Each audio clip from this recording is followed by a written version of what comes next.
ko ngifise ubuzima yega byose bihagaze kuba uriho utakiriho nta shimwe riba rikiriho mugihe iyo uvyutse ukumva impwemu zirasohoka izindi zikinjira ukumva ko uri mu gitigiri c'abariho iryo niryo shimwe rya mbere urumva nubwo bagusiga ingunguru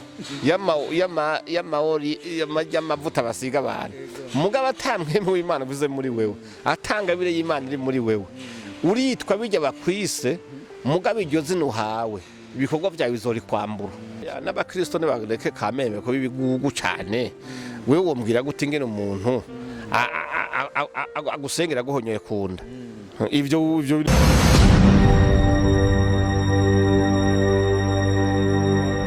Yes, bakunzi ba Cyubahiro TV ndabaramukije kuri mikoro muri kumwe na Jasmine Masambambi nyuma ya kamera ni Alexon abandanye bahama ameze neza cyane. Uno munsi nagize ibakwe ryo guhura umwe mvuze umwe ndazi yuko hari abantu benshi batangara ati mbega ibi bintu atuzaniye n'ibiki.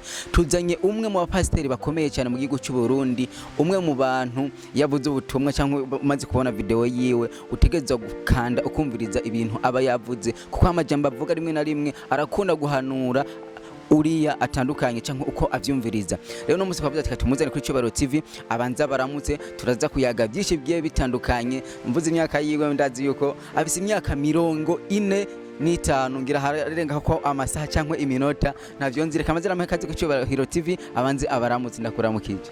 Ndabaye mwiriwe Meze neza nta gasonga turakomeye. Hariho umuntu ngaha anyatishaka kumenya amazina yanyu neza kugira tumvuga ati kweri ubya turi kumwe ni kanaka kuko turazi ko abarundi benshi barakuzi. Rero dushaka twidondore muri make. Amazina ni Apotre Ambassadeur Mbayahaga Isidore benshi bazoga tazerano kitwa Rehoboth. Yego ndumugabo ndubatse ndise w'abana indwi arumva ko ibintu bimeze neza cyane. Yego namahoro se wabanindwe iyo umunsi ugeze ukabuvyutse ukabona bimeze neza ikintu cyambere utangura gushima Imana utangura kwibwira gute? Ko ngifise ubuzima yega byose bihagaze kuba uriho utakiriho nta shimwe riba rikiriho mugihe uvyutse ukumva impwemu zirasohoka izindi zikinjira ukumva ko uri mu gitigiri c'abariho iryo niryo shimwe rya mbere. Urumwe mu bantu mu gihugu cy'u Burundi tugufata nk'umuntu wa mbere yamenyekanye cyane bivanye n'amajambo agenda uravuga ku tuvideo kunda gusohora bijya bintu ijya ngabirano kwanza kugira ugira ingabirano yo kuryohera abantu. Ubu unya aho ugeze uvyumva gute wamuryoherwa gute? Bo navyo nzi kubehera ivyo byuko n'abanyohera abantu navyo nzi neza ndabimenya ari uko nkabu bimbariye mugabo je nsanzwe mvuga uko nyene mvuga kuva kera nta bindi bintu bishasha birimwo kujya niko nsanzwe mvuga. Rero biryohera abantu urumva naho ko ari byiza kuko iyo uvuze ibintu by'Imana wo nkunda kubwira abantu ngo bahebe ibyaha bahunga ibyaha hanyuma bace bugufi bubaha Imana bishitse rero bakavyumva bakongera bikanabaryohera urumva kuri jewe n'amashimwe yandi. Yego ugitangura kuba umupasteri nizihe ngorane wahuye nazo ko ndazi ko no mujambo ry'Imana hari abantu dosanga keshi na keshi bagiye bakorana badahuza wewe nawe byarashitse ko kantu akakagorane karakubako kudahuza n'abandi bantu bamwe ugasanga wewe ukuri umenga bajyanye muri kumwe mugabo barikumira cyangwa wewe umengura bakumira kandi atari byo. Oya jewe ibyo urumva ikintu cyambere ndinda no kuja mu ngorane n'umutima wanje gusa hanyuma nkagomba kurinda ntagire icyo mpfa n'Imana n'ahandi ho kuvya abantu ivyo gukora byose nubwo wokora bimeze gute bikaba byiza bigashima ntabura ubigaye. Muri ico gihe rero nta muntu yovuga ngo yarabuza abansi cyaye ngo avuge yuko atagize intambamyizi canke ziriya mu muhamagaro wo kuvuga ubutumwa bwiza kuko muri ico gihe ububaye nka babandi Pawulo yavuga bataba bakirezera Imana banezera abantu. Hanyuma rero iki nacyo no mu nzu y'Imana usomye mu byahishuye Yohana hariho amashengero usanga yatumwe ko rutoki batebuye intumwa za Satani yo ziri ati n'agatebe ka Satani yo kare abanyamashare ntibobura. Ndamaze kugira ivyo bibazo kuko iri shengero mu nsanze musi iryo rya mbere mugabo ndashima Imana yuko iryo navuyemo ryose atacaha bavuze bati wakoze iki mugabo iyo udahuje n'umurongozi kanaka akabona agufitisha ari canke ati naka yokundwa kundusha hama akavuga ati dutandukane muri ico gihe nacyo bitwaye uko isi yose ni paruwase y'Imana. Ntacyo bimeze ibyo rero, nta muntu azokubwira ngo ntiyahuye nabyo. Kimwe gusa no kubinesha, urabisuzugura ukabandanya, kuko Imana nta muntu ayuguranira mu ahantu ha wenyene ngo avuge ngo ntuzosubira kuyikorera ntabishatse. Oya, isi yose ni paruwase y'Imana, utayikoreye mu Kamenge uyikorera mu Kinama. Urumva rero ibyo nta ngorane mugabo izo zamaho. Hariho amashengero menshi, wowe wavuye mu rushengero nawe ujya gutanguza urushengero rw'iwawe, ariko naho wavuye bavuze yuko nta cyaha wavuye, bavuze ati bakubonyeko. Ukuba kwishi kw'amashengero ubwo hari ikintu cyoba gifasha mu gihugu canke mu bantu benshi barabifata gutandukanye yuko amashengero uko aza ari menshi rimwe na rimwe baze barondera ama business yabo. Nka wewe nk'umupasiteri usanzwe ufise urushengero kandi ukabona kundwa, wowe bivuga kwiga ibyo sinobibeshuza, kuko ababivuga sinovuga ngo bavuye ikinyoma, kuko mu gihe cya nyuma Yesu Kristo yari yabitubariye ati hazokwaduka benshi bavuye ko bavugishwa nanje, bavuye ko abakozi b'Imana, ati mbere bazoba banakora n'ibitangaza. Muri ico gihe rero ubimenya ari uko abantu habaye ingorane mu ishengero kanaka. Iyo ubonye abakozi b'Imana babiri bagiye kuburana, ibyo byose ntibaburana Imana, ntibaburana n'ubukristo, baburana inkuko canke ibindi by'indani. Muri ico gihe rero hariho abantu mu by'ukuri batashize imbere kugomba gukorera Imana, ahubwo babonye ko mu vy'Imana hashobora kuvamo umukate, bagaca bagomba kubona ko ishengero borigira nk'ibutike, bakagomba yuko umuntu wese aje bagira icyo bamukuramo. Hanyuma rero ugaca usanga mwene abo Paulo yarabibwiye Abafilipi ati twe ntitumere nk'aba bandi badandarisha ingabire z'Imana. Hariho abantu benshi ugiye gusengera iwabo cyangwa umushiriye umutwaro, abanza kuvuga ati sinsenga utayazanye, banzuzane kimaze ishimwe, akakigusaba ishimwe kandi atarana gusengera n'ibyo ushima ngo bibone. Cyaka kugira ngo zana ngo n'ibintu byinshi muramubibona. Hari abadandariza imyonyo mu isengero, hari abadandaza amavuta bavuga ngo barahumanura abantu, hari abadandaza amagi, hari n'abadandaza imikubuzo bavuga ngo niyo umugisha ngo ujanye muhera ngo cyo kubura ubukene bwose bugahera. Izo rero ni inyigisho z'ibinyoma zadutse, bagaca bagomba kuvuga yuko bakorera Imana ariko bakora ibisa n'ivy'Imana ariko atari ivy'Imana. Mu bisanzwe umuntu akorera Imana mu by'ukuri ijambo rishira mu ngiro uko ryanditse. Yesu yavuze ati muhere ubuntu nimutangire ubundi, mubu umuco w'isi, mubu umunyo w'isi. Ngabo no munsi uzobona abantu benshi bakomeretse ku mutima, bakomerekejwe n'abapastori, abitwa ko abapastori. Twe turakunda kubaronka baza muri counseling ugasanga yahevye Imana kubera uwo yari yizigiye ko ari we yomuyobora mu nzira y'Imana yamuhemukiye. Ugasanga umuntu yateye inda, agatera inda umwana wo mwikora cyangwa umwana wo mwisengero, hanyuma akamubwira ngo aje kuyikurayo, hari n'abapfirayo. Mwene abo bantu ugasanga hari abantu bagenda bavugisha ubuvugishwa bw'ibinyoma kugira ngo bibe abantu. Ugasanga bavuga ati Imana yavuze ngo mpiye imodoka, utayimpaye ngo bizogukubita. No, Imana si umuteroriste kandi Imana si nkene igomba guha abantu ibakwiye byose iyo bironka. Zaburi ya 24 bivuga neza, isi yose n'ibiyuzuyemo n'ivy'Imana. Rero mwene izo nyigisho z'ibinyoma usanga abantu benshi baca bagomba kuvuga ko ari abakozi b'Imana bafise amatitire mbere anaremereye manini manini, ugasanga bakora ibintu usanga biratukisha abandi. Muga mu by'ukuri uko biri kose abavuga mwene ivyo warubajije baba bafise icyo babihereyeko, baba bafise icyo bafatiyeko. Mugabo Satani arakora n'Imana irakora.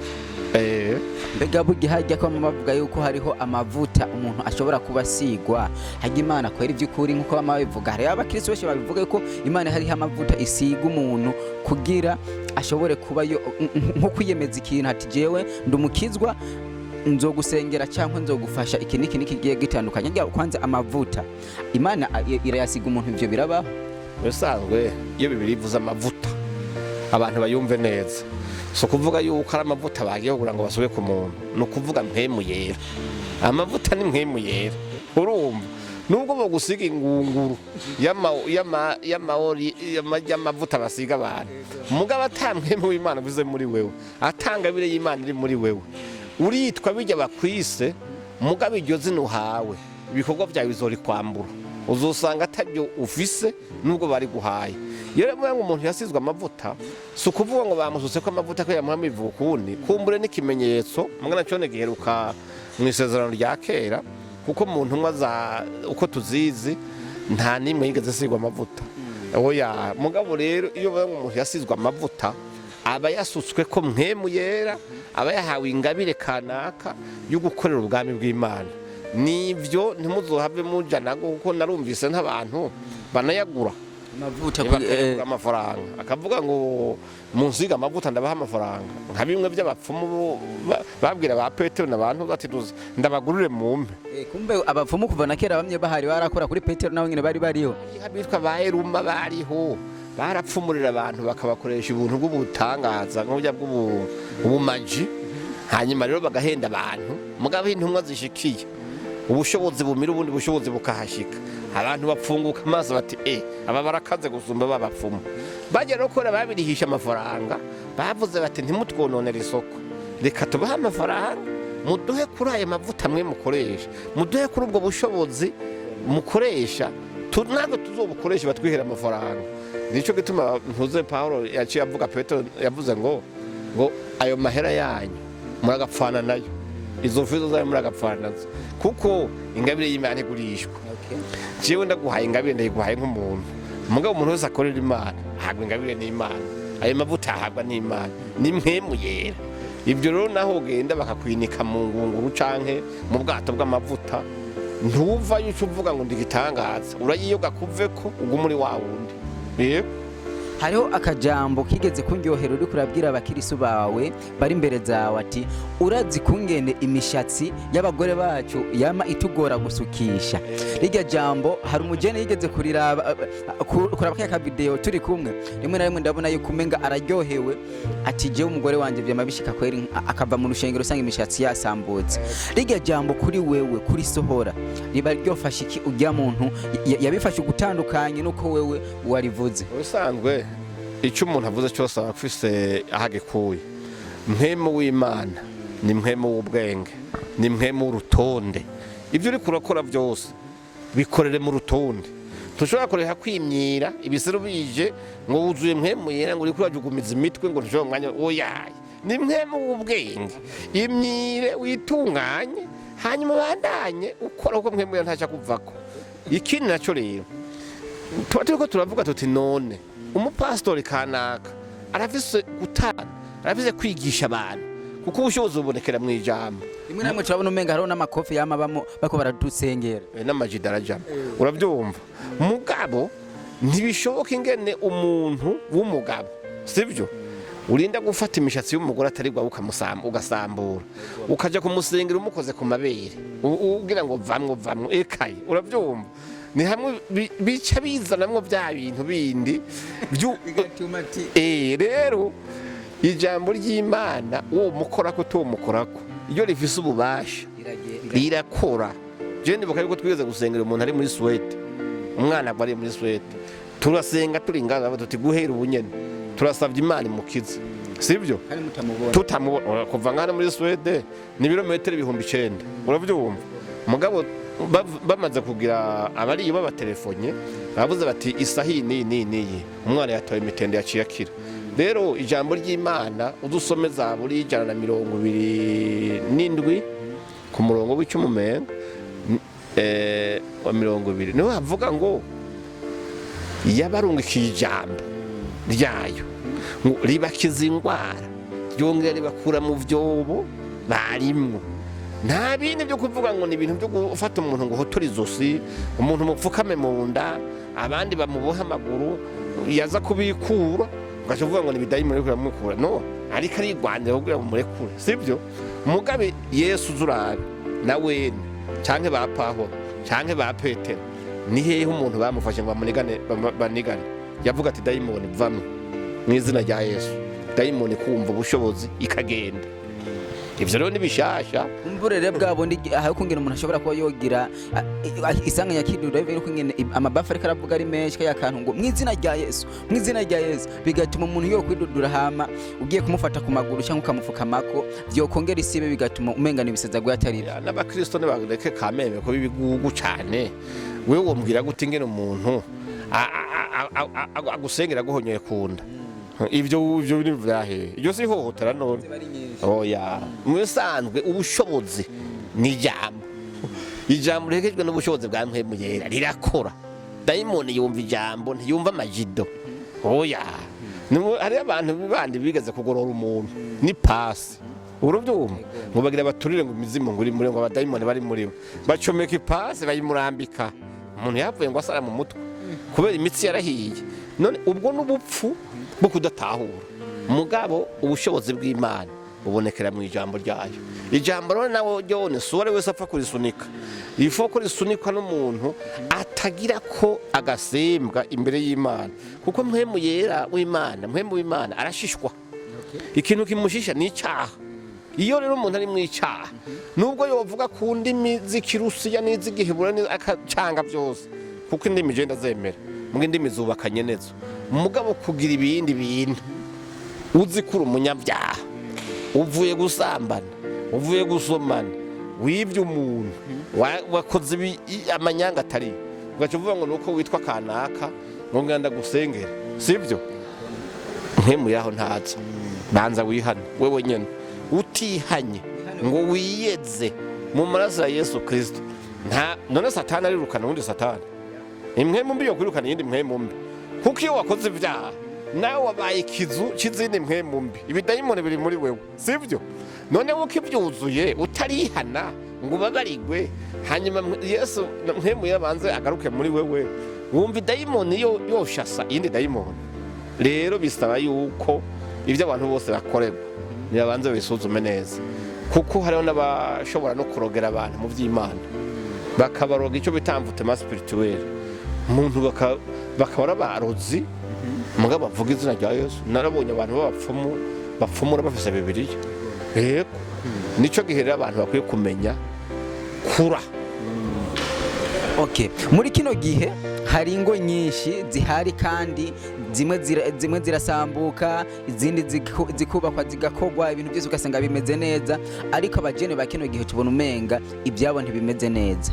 Kuri wewe nk'umupasiteri ufise abajene mu rushengero ufise uko babona kandi ndazi yuko nivyinshi bamubona ubiha ishusho nyabaki isi cyanko rigeze kure benshi bavuga ati isi iri kiragenda umuhero w'isi uri mukuza bivanye no kungena ibintu bibaho mwisi ku bajene ba kino gihe kungo isi ntigeze hafi kuko urabona kiyazira yaravuyeho imico yaravanganye abantu basigaye bamanuka bava iwacu bashika Bujumbura ugasanga ntakivuga nk'ubi wacu yabonye televiziyo abakobwa bo bakura baraba novela Roma ntibayagana bayinasenge ntibayagana abahungu ntibayagana base wabo canke bayinarume iratuma itituka. Rero muri ico gihe ugiye kuraba no munsi nkuko bivuze ingo nyinshi ziriko zirasambagurika abari n'abajene nabo uri kuravuga bafise ubwoba bwo kurongora abana hagira ubwo kurongorwa kuko ari abantu je muranigije bakavuga ati je ivyo mbona nofuma ndondera umuntu antera inda kazokwihana ico caha hanyuma je nkirerera umwana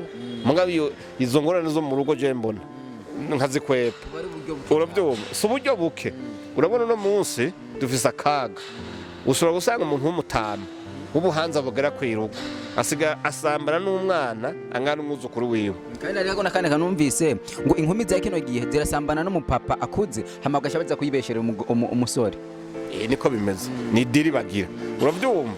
None uwo mukobwa asambaye n'umugabo w'umutama akuze yoborewe yomuhaye indero hanyuma cyagasambana n'umugabo naho bakiri muto mugabo avize umugore avize n'abana nubwo bazambanye uwo mukobwa se kigugu aravuga ati none nimba umugabo ameze uko yubatse avize abana aza gushurashura akansaba ibyo ansaba none je naja kurongorwa uwi wanje we ntazongira uko kuko ntagira umuntu azokubesha nta mugore n'umwe adapfuha nta n'umugabo adapfuha nubwo yoba ari ndaye urabyumva akaba gukunda mukaba mufitaniye amasezerano ntiyemera ko hari uwundi musangira oya ntibikunda.